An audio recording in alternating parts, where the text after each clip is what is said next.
भक्तजनों,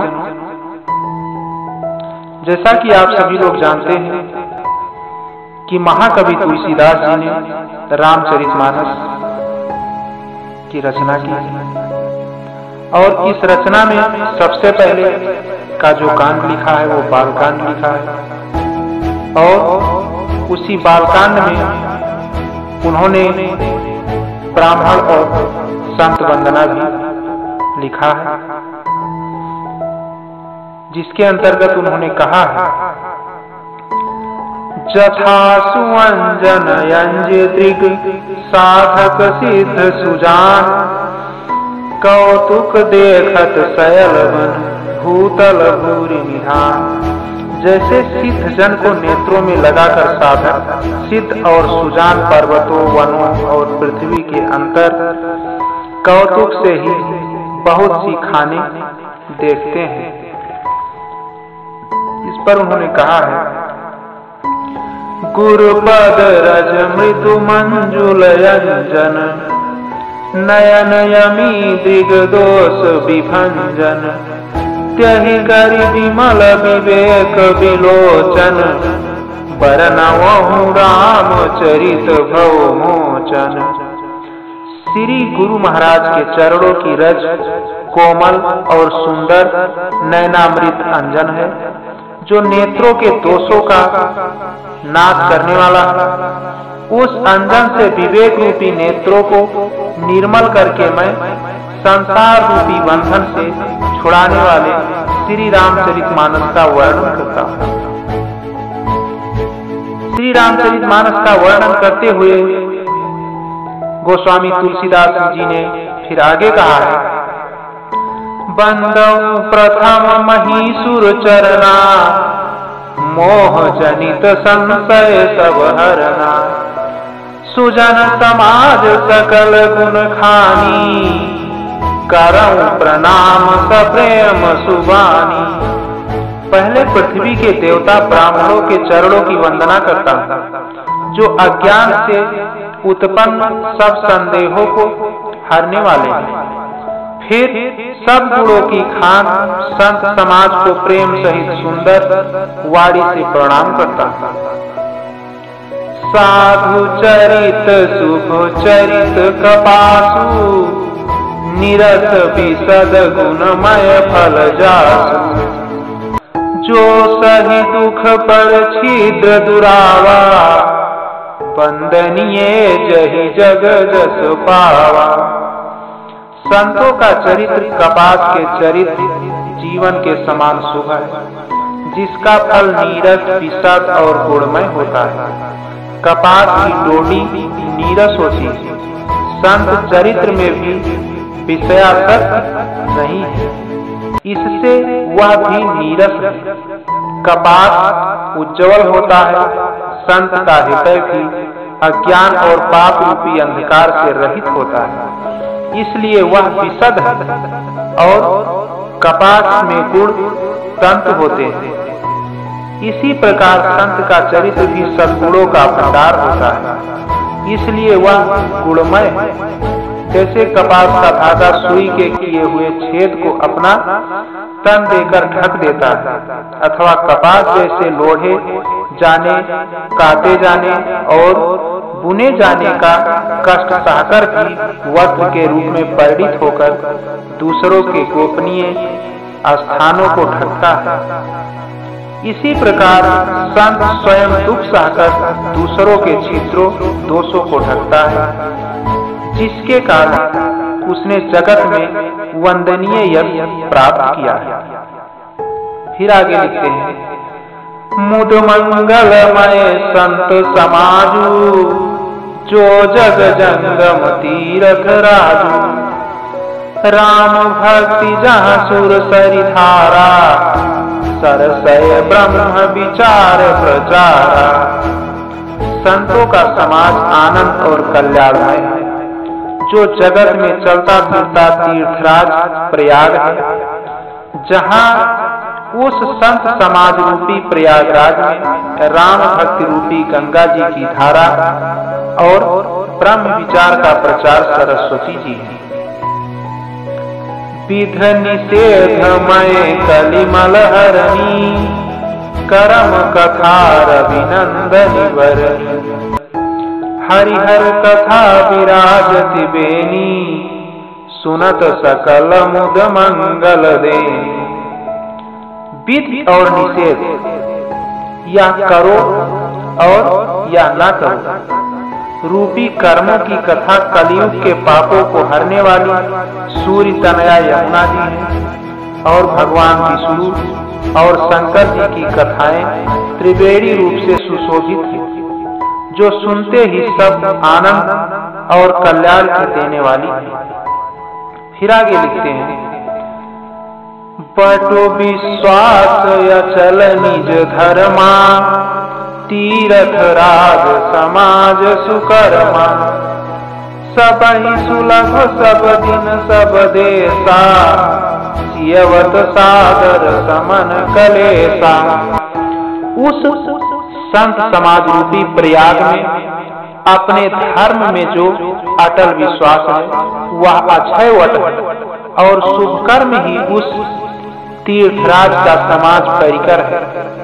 वह संत समाज रूपी प्रयागराज सब देशों में सब समय सभी को सहज ही में प्राप्त हो सकता है और आदर पूर्वक सेवन करने से कलेशों को नष्ट करने वाला है। फिर आगे लिखते हैं गोस्वामी तुलसीदास जी कहते हैं, अकथय लौकिक तीरथ राऊ दिय सर्द फल प्रगट प्रभाव। वह तीर्थराज अलौकिक और अकथनीय है जिसका कोई वर्णन नहीं किया जा सकता एवं तत्काल फल देने वाला है, उसका प्रभाव प्रत्यक्ष है। सुनि समुझहि जन मुदित मन मंजहि अति अनुराग लहाहि चारि फल अछत तनु साधु समाज प्रयाग। जो मनुष्य इस संत समाज रूपी तीर्थराज का प्रभाव प्रसन्न मन से सुनते हैं और समझते हैं और फिर अत्यंत प्रेम पूर्वक इसमें गोते लगाते हैं, वही शरीर के रहते ही धर्म अर्थ काम मोक्ष चारों फल पा जाते हैं। मज्जन फल पेखी तत्काला काक हुअयतिक बकौ मराला सुनिया चरज करई जनि कोई सतसंगति महिमा नहीं गोई। इस तीर्थराज में स्नान का फल तत्काल ऐसा देखने में आता है कि कौवे कोयल बन जाते हैं और बगुले हंस, या सुनकर कोई आश्चर्य न करे, क्योंकि सत्संग की महिमा छिपी नहीं है। बाल्मीक नारद घट जोनी निज निज मुखनि कही निज होनी जलचर थलचर नभचर नाना जिय जड़ चियतन जीव जहाना। वाल्मीकि जी, नारद जी और अगस्त्य जी ने अपने अपने मुखों से अपनी होनी जीवन का वृत्तांत कही है। जल में रहने वाले, जमीन पर चलने वाले और आकाश में विचरने वाले नाना प्रकार के जड़ चेतन जितने जीव इस जगत में हैं, मति की रति गति भूति भलाई जब जही जतन जहाँ जही पाई सो जानब सतसंग प्रभाऊ लोकहु वेद नयान पाऊ। उनमें से जिसने जिस समय जहाँ कहीं भी जिस किसी यत्न से बुद्धि कीर्ति सदगत विभूति ऐश्वर्य और भलाई पाई है, सो सब सत्संग का ही प्रभाव समझना चाहिए। वेदों में और लोक में इनकी प्राप्ति का दूसरा कोई उपाय नहीं है। बिनु सत्संग विवेक न होई राम कृपा बिनु सुलभ न सोई सत्संगत मुद मंगल मूला, स्वय फल सिद्धि सब साधन फूला। सत्संग के बिना विवेक नहीं होता और श्री राम जी की कृपा के बिना वह सत्संग सहज में मिलता नहीं। सत्संगत आनंद और कल्याण की जड़ है। सत्संग की सिद्धि प्राप्ति ही फल है और सब साधन तो फूल है। सठ सुधरहि सतसंगति पाई, पारस परस कुधात सुहाई। विधि बस सुजन कुसंगति परहि, फनि मनि सब निज गुण अनुसरहि। दुष्ट भी सत्संगत पाकर सुधर जाते हैं। जैसे पारस के स्पर्श से लोहा सुहावना हो जाता है, सुंदर सोना बन जाता है। किंतु दैव योग से यदि कभी सज्जन कुसंगति में पड़ जाते हैं तो वह वहां भी सांप की मणि के समान अपने गुणों का ही अनुसरण करते हैं। अर्थात जिस प्रकार सांप का संसर्ग पाकर भी मणि उसके विषय को ग्रहण नहीं करती तथा अपने सहज गुण प्रकाश को नहीं छोड़ती, उसी प्रकार सात पुरुष दुष्टों के संग में रहकर भी दूसरों को प्रकाश ही देते हैं। दुष्टों का उन पर कोई प्रभाव नहीं पड़ता। फिर आगे लिखते हैं गोस्वामी तुलसीदास जी, कहते हैं विध हरिहर कवि को विद बानी, कहत साधु महिमा सकुचानी। सोमोसन कही जात न कैसे, साध बनिक मनि गुण गण जैसे। ब्रह्मा, विष्णु, शिव, गण और पंडितों की वाणी भी संत महिमा का वर्णन करने में सकुचाती है। वह मुझसे किस प्रकार नहीं कही जाती, जैसे साग तरकारी बेचने वाले से मड़ियों के गुण समूह नहीं कहे जा सकते। बंदौ संत समान चित हित अनहित नहीं कोई, अंजलिगत शुभ सुमन जिमि सम सुगंध कर दोई। मैं संतों को प्रणाम करता हूँ जिनके चित्त में समता है, जिनका ना कोई मित्र है और ना शत्रु। जैसे अंजल में रखे हुए सुंदर फूल, जिस हाथ ने फूलों को तोड़ा और जिसने उनको रखा, उन दोनों ही हाथों को समान रूप से सुगंधित करते हैं। वैसे ही संत शत्रु और मित्र दोनों का ही समान रूप से कल्याण करते हैं।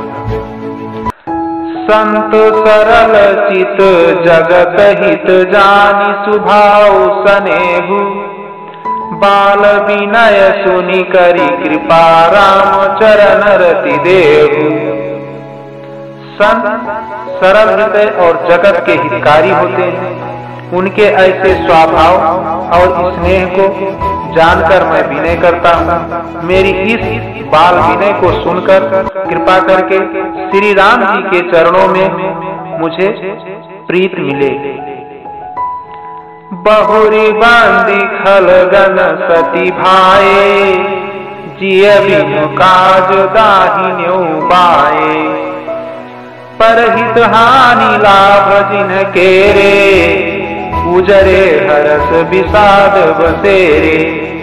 अब मैं सच्चे भाव से दुष्टों को प्रणाम करता हूँ, जो बिना ही प्रयोजन अपना हित करने वाले के भी प्रतिकूल आचरण करते हैं।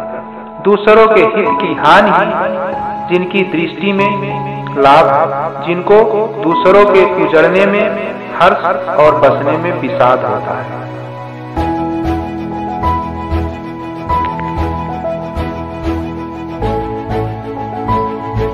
भक्तजनों, इसी के साथ यह भाग समाप्त होता है। अगले भाग में व अगले वीडियो को लेकर हम फिर मिलते हैं। तब तक के लिए जय श्री राम, जय हनुमान।